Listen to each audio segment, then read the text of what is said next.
Peace, love, liberty, radio. And the walls come crashing down as the war at home reaches your town. You have no choice, it's safe and clean. We all submit to the war machine. And sometimes the war machine bombs fictitious countries. Well, it's not actually happened. Not yet. But if about 30% of Republicans get their way, then the U.S. military would be bombing a fictitious country. And as Davi Barker pointed out on Facebook, the upside to bombing Agrabah is that only cartoon characters get injured.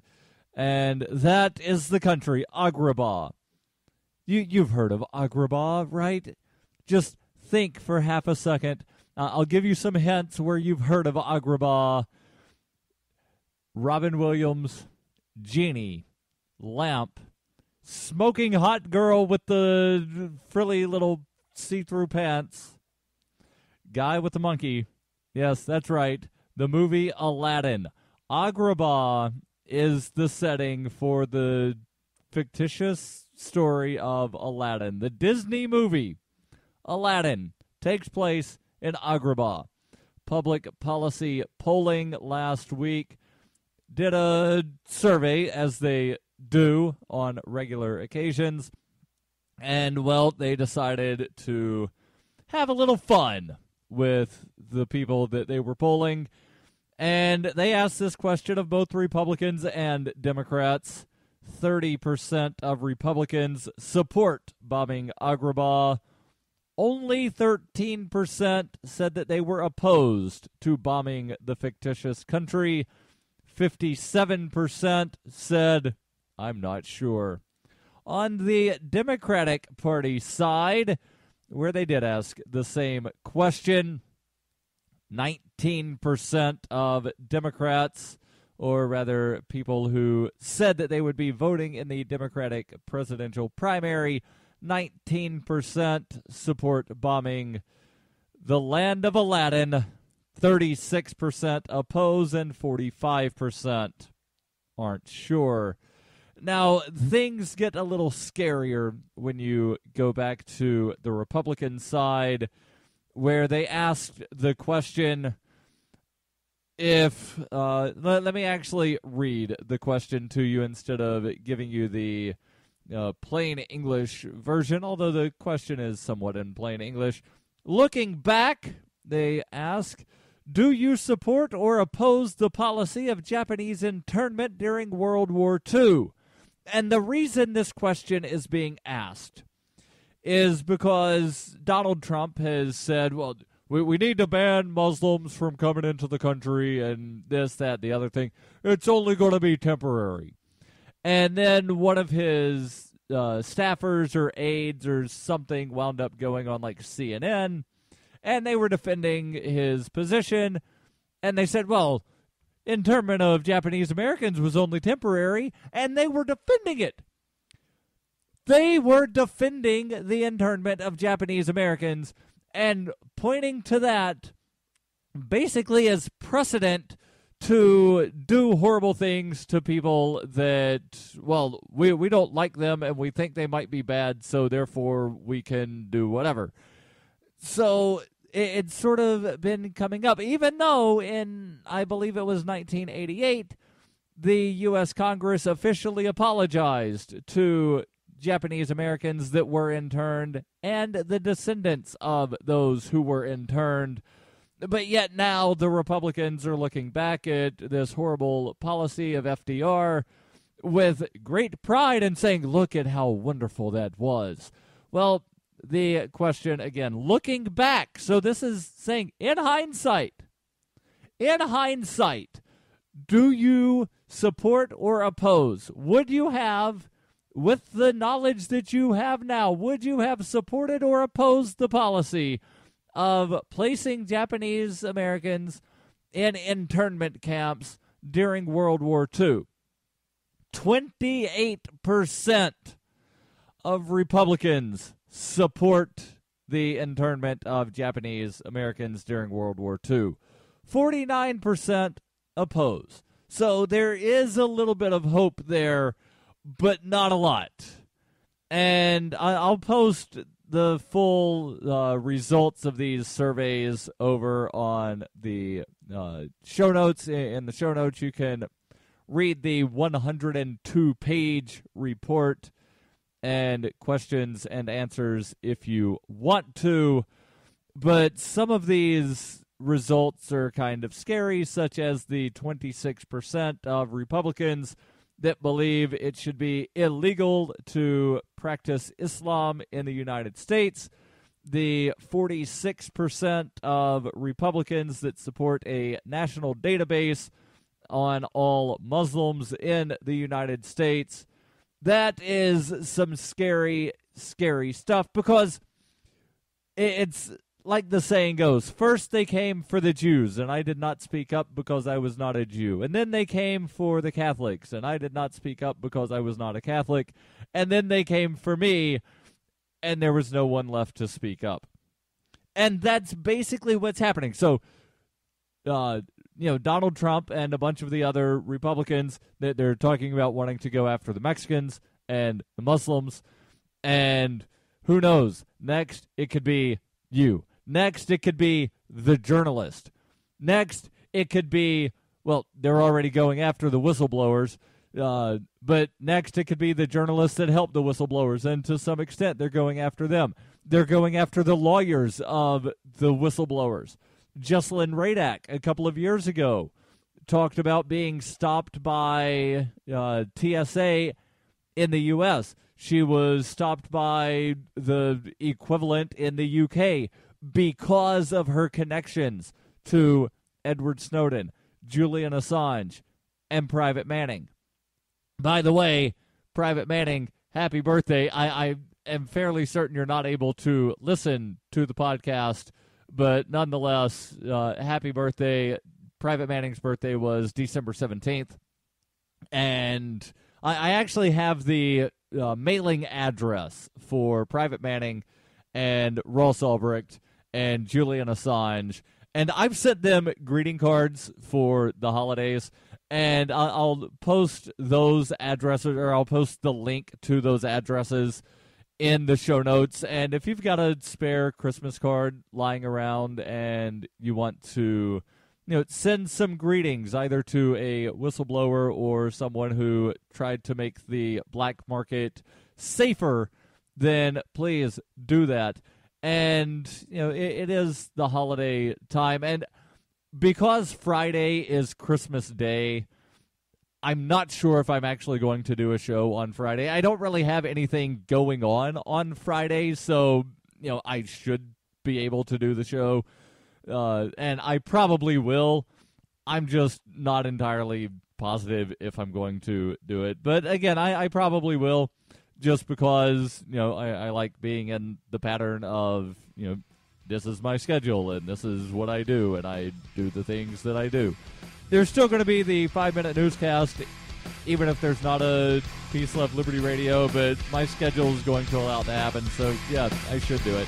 Hey, stay tuned, because I want to talk to you about some stuff involving reporters, since I did mention they might come after the reporters. Stay tuned. When her plush and comfy life suddenly and unexpectedly fell apart, Brooke and her dog Cloud set out to defy the odds. If this is a man's world, as they say, living on the streets is no place for a young woman. One day she awoke in the redwood forest and realized she had become a hobo, and would ultimately come to know exactly what it means to survive. How to Be a Hobo by Brooke Willett is available from Amazon.com and all major bookstores. Hey, this is Michael Dean from the Freedom Fiends radio show. I've been working with computer programmer Derek Slopey to create Fiend Phone. I'm using Fiend Phone right now to talk with and record one of my co-hosts in real time. Take it, Davi. Hey, this is Davi Barker, and I'm 1,000 miles away from Michael, but we sound like we're in the same room. We sure do, Davi. So, Davi, please tell the nice people more about Fiend Phone. Fiend Phone is free, open-source software that opens up a global world of possibilities for collaborative, high-quality remote voice media production, and I'm digging it.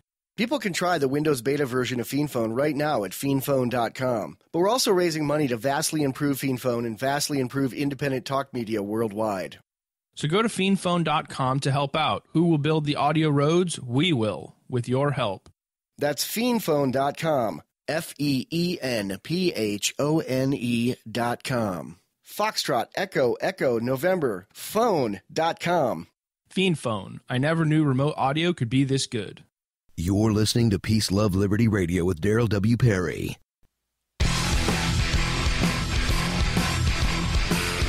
Before I give you the information that I was going to give about what I find to be very disturbing information about journalists, and, well, sometimes it's a very dangerous profession. And I'll give you that info here momentarily. But first, I want to make sure that I tell you about a way that you can keep your money in the free economy.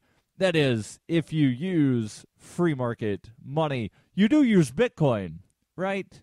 Well, if you don't, you probably should. You can find out more at either weusecoins.com or bitcoin.com. But you definitely need to keep your Bitcoins in the free economy. And one way that you can do that, keep your money in the free economy, is to spend a bit. Spend a Bit is the search engine for things you can buy with Bitcoin. And Spend a Bit aggregates millions of products from thousands of Bitcoin-enabled merchants. Yes, you heard that right. Thousands of Bitcoin-enabled merchants, including Overstock.com and Free Press Publications. So keep your money in the free economy. Spend a bit. Use my affiliate link, spendabit.fppradio.com.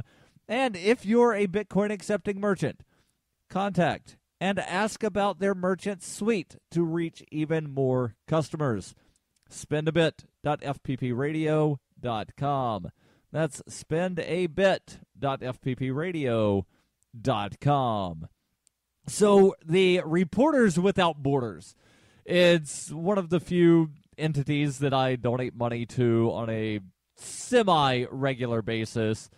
I don't donate monthly to them like I do to antiwar.com, but I do on, I would say, at least a yearly basis, throw a little bit of money to Reporters Without Borders. And every year around this time, they come up with their yearly roundup. And, well, there's some disturbing news. 54 journalists are currently held hostage, and 153 are currently detained. And that's actually 54 journalists plus 3 what are classified as citizen journalists and 4 what they classify as media workers. So in total, that would be 61 people that are in the media field that are currently being held hostage. And this is different than being arrested or detained, but only slightly.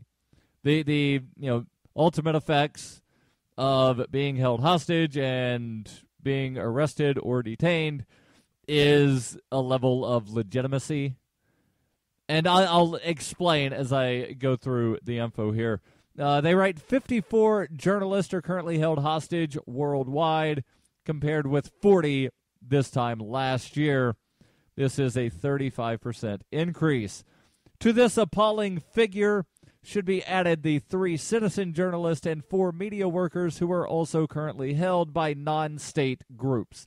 That's what I'm talking about when I say it's the level of legitimacy.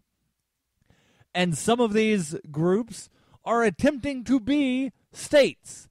So it's just the level of legitimacy given to the entity that has the person held in captivity against their will.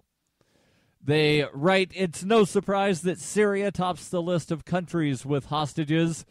Journalists represent easy targets for radical groups such as the Islamic State, the Nusra Front, and which is not only, or rather, they take hostages not only to obtain ransoms or use hostages as leverage, but also, and above all, use hostage-taking to impose a reign of terror and reduce critics to silence.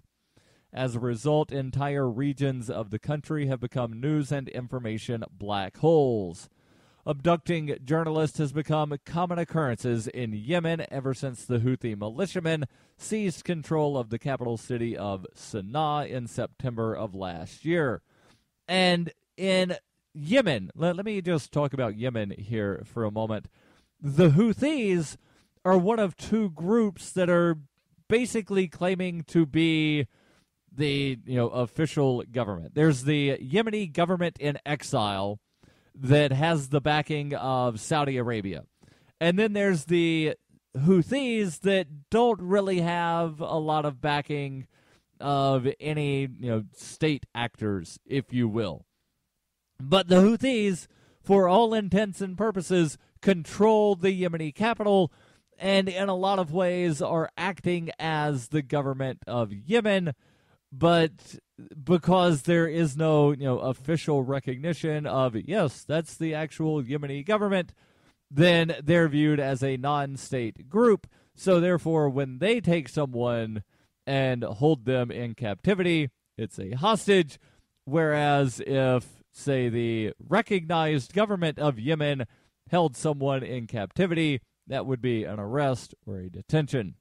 With 13, back to the report from Reporters Without Borders, with 13 professional journalists plus one citizen journalist and one media worker currently being held by kidnappers, Yemen now has the second biggest total of hostages. It is closely followed by Iraq and Libya. They then give the breakdown.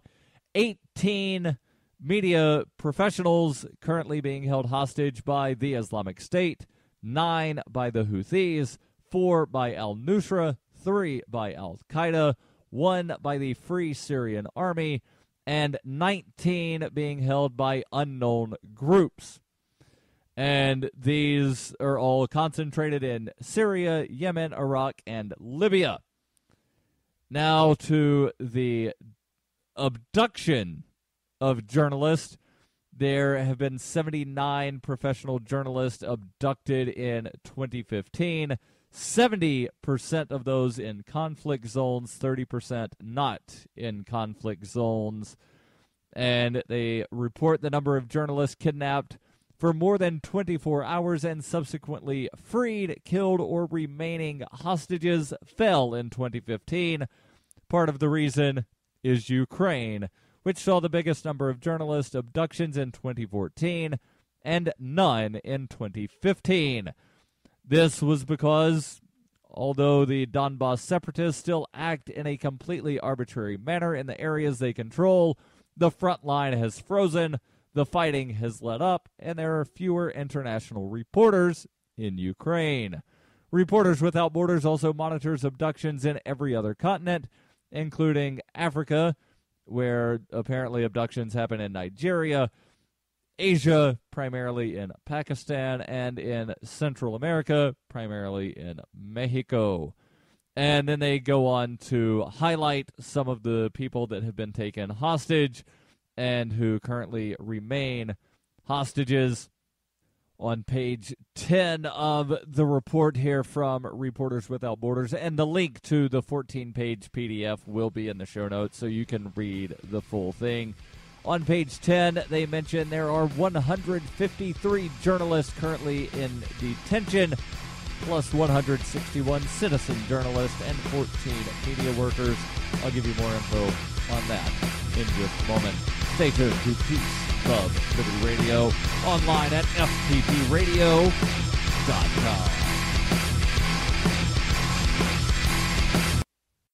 During the 2013 Porcupine Freedom Festival, Davi Barker presented an idea for a renegade psychological experiment. Since then, he has refined his idea and put his plan and research into writing. He explains, "We aim to show the world beyond a shadow of a doubt that power corrupts absolutely and corrupt authority deserves no obedience. Authoritarian Sociopathy is available from Amazon.com and all major bookstores.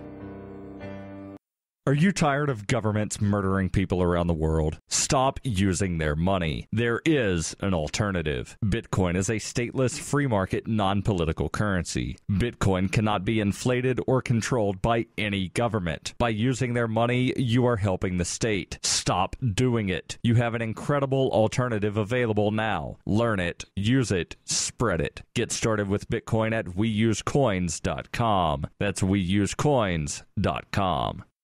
It is the year 91,001 BCE. Witness humanity's origins in Hyperchronius, a classic role-playing game for Windows PCs with a story like no other game before. A liberty-oriented experience that is not to be missed. Go to zog.ninja to get your copy of Hyperchronius today. Use the code FPP to get $1 off. Hyperchronius, zog.ninja, code FPP. You're listening to Peace, Love, Liberty Radio, online at fppradio.com. So, there are a bunch of journalists and journalism workers and media workers that are currently being incarcerated or otherwise detained by governments, by officially recognized governments. This is in addition to the 61 people that are currently being detained against their will by non-state groups. Reporters Without Borders has the report here. And this, I feel, is very relevant, especially given the trial that I was covering last week, where a friend of mine working as media was arrested because, well, he might be in danger. Well, I'm sorry, but these journalists that are all over the world covering actual military, wars, and, well, in some places it's, non-militaries that are acting as militaries, but, like, there's journalists in actual war zones. They're sometimes being arrested. Sometimes it's, by a group that's recognized as a state. Sometimes it's by a group that's not. But in either case, it's still the same thing. Like, it still has the same effect. You're being held against your will. Whether you violated something that was written down or something that wasn't, you're still being held against your will. So an arrest and a kidnapping are effectively the same thing. But nonetheless, my friend was arrested because, well, we told him to leave and he didn't leave. Well, okay, I'm sorry, but no, journalists have a right to record things. And actually, every member of the press has a right to be the press. And here's a dirty little secret that a lot of people don't want you to know. Everybody can be the press. Everybody. It doesn't matter. You don't have to work for a big newspaper. You don't have to work, you don't have to be hired for an assignment as a freelancer. If you are living and you have either a video camera, a tape recorder, a pen and paper, pencil and paper, or just a really good memory, you can go see things and write stuff down later. You can write reports on it later. So everybody can act as the media if they want to. But not everybody wants to, and that's okay. That's completely fine. But the reason I'm stressing that is because there are protections that members of the press have. And as you know, if you've listened to the show before, you know that I believe that everybody has the same rights. So how can I support journalistic protections if I believe that everybody has the same rights? Well, that's because everybody can be a journalist. Everybody can be a journalist. It's not one of these things of everybody can be a billionaire. No, not everybody can be a billionaire. It takes, a lot of work and time and effort and blah, blah, blah. Not everybody has that. You can't be a billionaire while working as a janitor. Just doesn't happen. But you could be a journalist and also work as a janitor. You can be a journalist and be a billionaire. You could be, in theory, you could be a billionaire who decides you want to become a janitor, but you're not going to become a billionaire by starting off as a janitor and never moving up and progressing through skill levels and taking higher paying jobs. Not that there's anything wrong with being a janitor. I've been a janitor before. When I worked for an airline, and I know that I'm getting totally off, the train of thought here, but I'll wrap it back around here in some kind of way. But when I worked for an airline, my favorite job to do at night was to dump the lavs on the airplanes. And the reason was I didn't have to worry about a coworker not picking up their slack or, not doing the amount of work that they should be doing. So you're dumping lavs. It's a one-man job. You don't have to worry about, I've got to pick up the slack of this other guy because he's not doing the work the way he should. Nope. I prefer, and I do like being around people, but when it comes to work, I prefer doing projects that I can do completely on my own. Then I don't have to worry about, somebody's not pulling their share of the work. But now, getting back to the information here from Reporters Without Borders about the people that have been detained. A total of 153 professional journalists, 161 citizen journalists, and 14 media workers are currently detained in connection with their work. This is fewer than in 2014 when 178 journalists, 178 citizen journalists, and no media workers were being held. China, Iran, Egypt, and Eritrea are still the world's biggest prisons for journalists. Those held in Iran include several arrested in November, the latest of many journalists to be accused of membership of espionage networks, and Washington Post reporter Jason Rezaian, I hope I'm pronouncing that correctly, who has U.S. and Iranian dual nationality. He has been held for the last 18 months. Worldwide, the journalists currently held include 5 women and 1 foreigner. The foreigner is Mohammed Rasul, an Iraqi journalist arrested in August while helping Vice News cover the Kurdish issue near the Syrian border in Turkey. Turkish authorities accuse him of terrorism. So what they mean here when they say 1 foreigner is 1 person that is currently being held in a country from which they do not have citizenship. So Jason Rezaian is a U.S. citizen, but he also is an Iranian citizen. He's being held in Iran. Every journalist in China has Chinese citizenship. All of the journalists in Iran are Iranian. Those in Egypt are Egyptian. Those in Eritrea, yep, you guessed it, they're Eritrean. Let me jump down here. The 5 biggest countries for holding journalists: China, Egypt, Iran, Eritrea, and Turkey.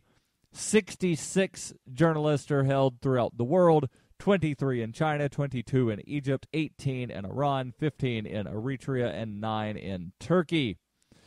Turkey rejoins the ranks of the world's biggest prisons, they write, in yet another indication of the spiraling oppression in Turkey. The country has re-entered the ranks of the world's biggest prison for professional journalists. Not even foreign reporters were spared, as seen in the arrest in August of Vice News crew, whose Iraqi fixture is still being held. The latest example of the Turkish government's interference in the workings of the justice system is the 26th November. That's the November 26th arrest. They're doing the date in that European style where the number comes before. The November 26th arrest of Khan Dunbar, the editor of a daily newspaper whose name I cannot pronounce. And that newspaper was given the 2015 Reporters Without Borders Press Freedom Prize. There's a little bit more here. Again, it will be in the show notes. You can read it at your leisure. And don't forget, I answer your questions every Wednesday, so send those over, AMA@fpbradio.com.